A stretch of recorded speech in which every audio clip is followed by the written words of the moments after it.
Hey, friend, real quick. If you're a woman over 40 and you've been through some stuff, and I know that you have because I sure have, especially in this entrepreneurial journey, then this episode is your reminder that your story isn't just important, it's your greatest business asset. So let's talk about how we can use it to build trust, show leadership, and also attract the right people to our brand.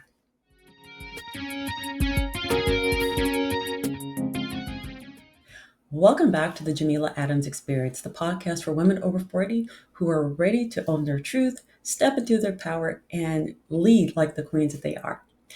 I'm your host, Jameela Adams, entrepreneur, website design and marketing consultant, and a storyteller stan.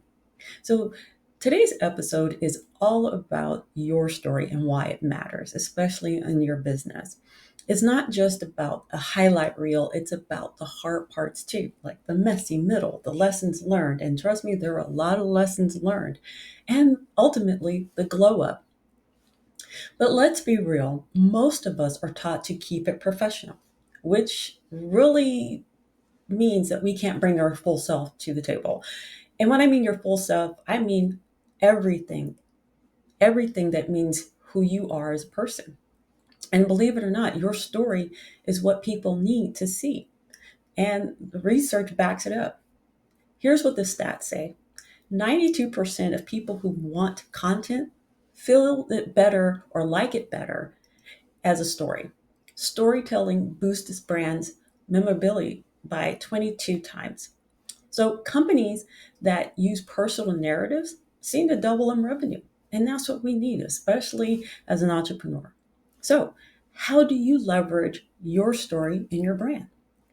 Well, there's many ways. But let's go over the five most important. Number one, map your milestones. Think about what was the turning point that made you become an entrepreneur and write them down, journal it. It could have been that bad breakup that said, you know what, I need to do something for myself. It could be a reason that people connect to you. That is your why, and this is what people want to hear. So, number two, share the real. No one's inspired by perfection. Believe it or not, we get so bombarded with perfection, we tend to think that that obviously is not how real people live. So, tell the story and give reasons why people should, listen to you. And that is real leadership. Tell us how you got stuck to shining. So, number three, use it everywhere. Use it in your captions on your social medias like TikTok or Instagram. Put it in your bio on your homepage, on your website. Talk about how you took the steps to get over a personal tragedy in order to get to where you are today. I know my tragedy, well, it really isn't a tragedy, but I had to step away because I was dealing with burnout. And that burnout just caused me to literally shut down. And I had to step away. But in the process of stepping away, I had to take care of home.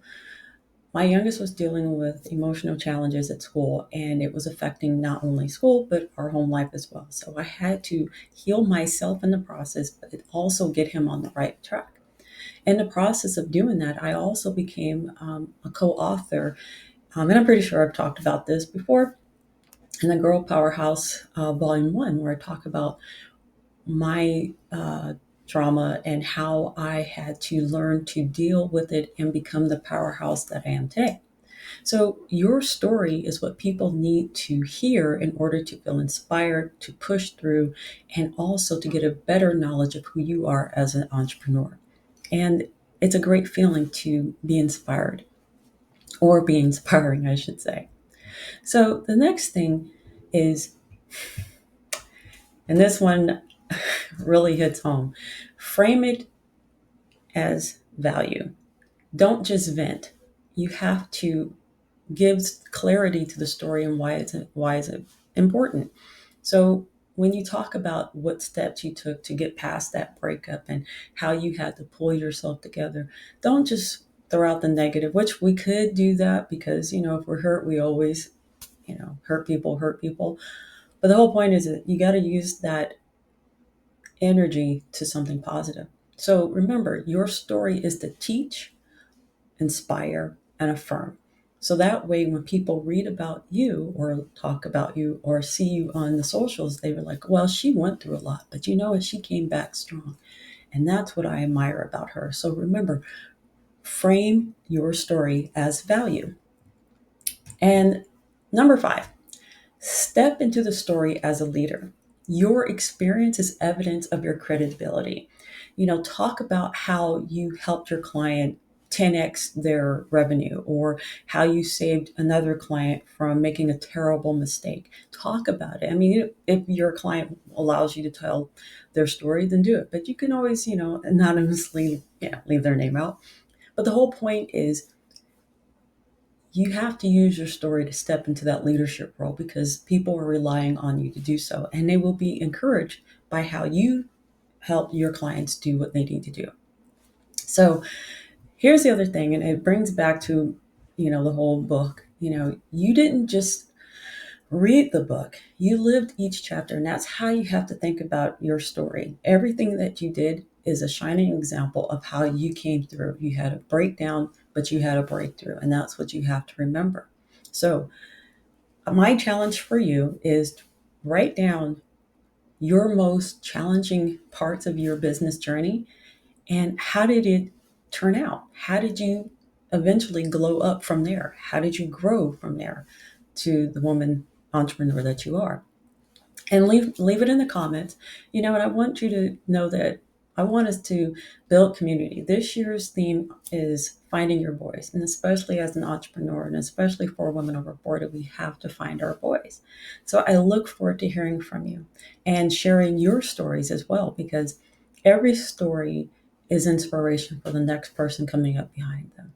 And we have to give them something to hold on to make sure that they are push through to what is on the other side for them.